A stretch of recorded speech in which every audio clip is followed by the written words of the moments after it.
बहुत दिन प्रतीक्षा पर सारथी बाबा भक्त माने पुणी थे एकाठी होती दशरथपुर ब्लॉक तलिया पंचायत बरहटा पड़िया एकत्रित होता देखा मिली। केवल जाजपुर जिला नुहे जिला बाहर शह शह संख्यार भक्तर समागम होता। सबुठारु बड़ कथा हेउछि उक्त सत्संग कार्यक्रम में बहु महिला भक्त सामिल होते। सारथी भक्त मान तरफ एक मागणा चिकित्सा केन्द्र खोलाई मागणार औषध बंटन कर भक्त मैंने सारथी को भगवान भली मानिबा सहित फोटो चित्र को सुसज्जित कर भाव विहुल पूजार्चना करथिले।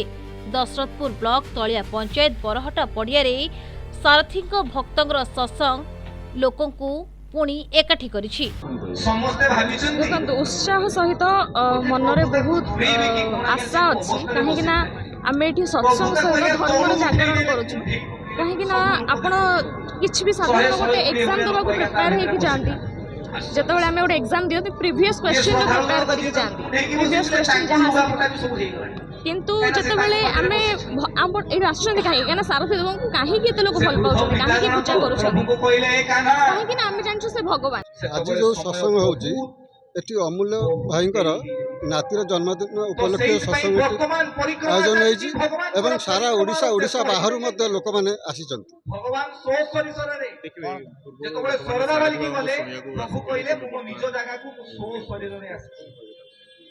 देखु शारदाम कथा अमृत आश्रित मैंने शुणुंट किंतु जेहेतु आईन बंद कर 200 लोकंर सभा समिति करें से पिला माने ही कथा अमृत ये परिप्रकाश कर महाप्रभुंकर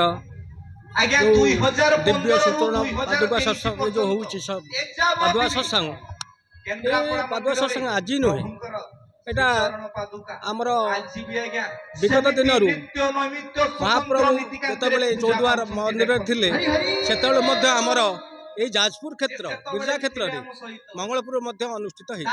द्वितीयत 22 मसीह ये गिरिजा क्षेत्र बरहटा पड़िया जोटा कहते आमर कृषि पड़िया से अनुष्ठित होता। आज से महाप्रभु श्रीम श्री सारथी करुणारू आज बरहटार द्वितीय थर अनुष्ठित होगा जाऊँ। दशरथपुर मनोरंजन मल्लिक रिपोर्ट प्रतिदिन टीवी।